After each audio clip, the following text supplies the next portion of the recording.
When you think of the luxury industry, you think of small, exclusive, elite. When you think of the internet, you think of everybody in the world. Well, today the luxury industry is attractive to everybody in the world. And now there's a new internet site called the Luxury Society. And with us today on INSEAD Knowledge is Pierre-Yves Poulain, who's the co-founder and vice president of the Luxury Society. And thank you very much for being with us on INSEAD Knowledge. Thank you for inviting me. The luxury industry had tried, again, this was more than 10 years ago, to have an internet presence, and nobody quite knew what to do with it. Your company has been flourishing. Why does the luxury industry need Luxury Society? What are your customers telling you that you give them? I think that we have arrived on the market of social networking at a time where a lot of people and executives in different kind of companies, including some in the luxury industry, had already started to use social networks such as LinkedIn or Viadeo in Europe. Our observation in 2007 was to say that these networks were great because they were generalist, but there was probably some room and space for vertical networks because it seems that it makes more sense to be able to get connected with people from your ecosystem and environment rather than being mixed with hundreds of millions users. So you saw a need and you decided to create the Luxury Society. Absolutely. 4 founders, 3 nationalities, just a random discussion. We saw this first opportunity of developing a social network per se, but we also paid attention to the professional information that was available for these luxury professionals, whether you work in the private aviation or travel and hospitality or timepieces industry. As a professional, you need to have access to relevant and accurate information on a daily basis. However, if you screen all the different information sources that are available for these professionals, you see so much content disseminated on so many sources, printed, media, online magazines, web portals, association, professional bodies, which was maybe too complicated for one professional to have access, again, on a daily basis to all the relevant information. So we saw the opportunity to find a way to aggregate this existing information and make sure that it becomes digestible for every single one of us. So you go out and read all of the publications, you scan all at the same time and put it together. I wish I could read everything, but we, thanks to technology, we found a way just to aggregate 200 media sources 24 hours a day so that you don't need to subscribe to the FT Times of India or read this blog or WWD.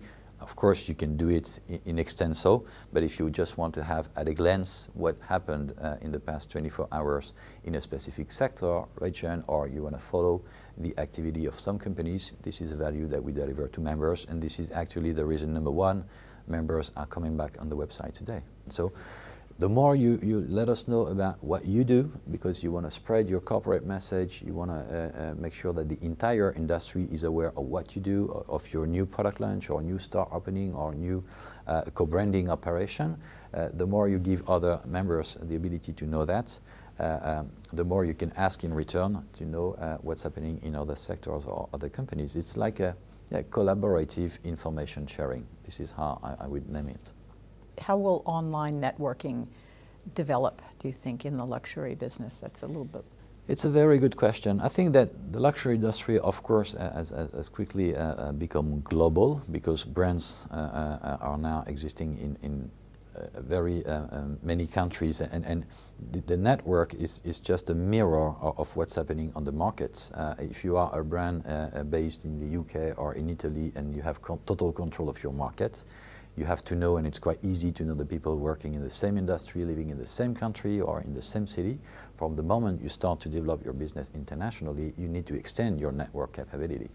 And if professional association or professional bodies were enabling this kind of local interactions where executives or top executives can have a dinner or a cocktail every month, it became for them very difficult to provide this capacity worldwide. So I guess this is probably the start, the beginning of the power of social network in the extent where a professional in Japan can start sharing information or knowledge with someone in Argentina, in Italy, in the US or wherever. Just basic conversation sometimes, contextual conversation. It's another way probably to do network rather than just shaking hands and having a glass of champagne in a nice venue. I don't say it replaces this real life experience. I'm far away from that.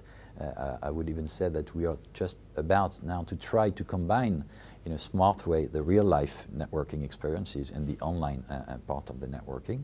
But definitely, my guess feeling is that the luxury industry has very quickly understood the power of social media, meaning I can, as a professional, get in touch with the people who are relevant for my business. If I'm a brand, I'm looking for retailers in Middle East, I'm looking for service providers in China, I'm looking to deepen my relationship with some media in another country, and this is something that the technology and the online experience can just speed up. So who are your customers who are benefiting from all of this? Who are they, and where are they, and how many of them are there? We have individual customers. As an individual, you work in a company, in a brand, and you want to have access to extra connectivity or have access to dedicated content, and you can subscribe, upgrade an account. We have some hundreds of them, but we also have the very good relationship with the companies who become corporate members, and these are our real customers. Companies, service providers, brands, vendors, agencies who are actually today engaged through a corporate membership because they want, as a company, as a corporation, to extend their corporate awareness and to deepen their relationship or engage one-to-one conversation with their future business partners. Are you finding some of the Asian countries are joining as well? I mean, there's a whole industry that seems to be developing in several ways in China, even with their own brands. I mean, are they?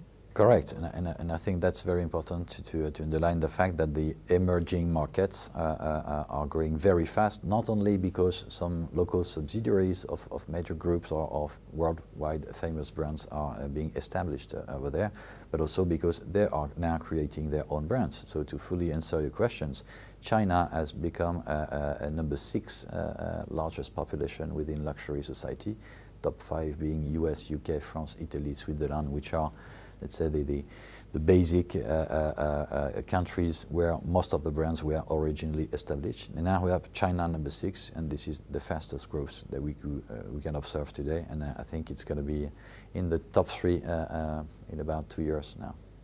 So who's your competition?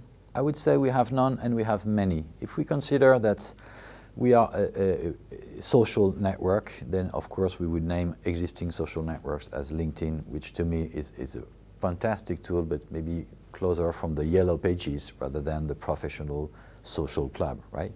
Then we could mention Comité Colbert in France, Walpole in the UK, Alta Gamma in Italy, that are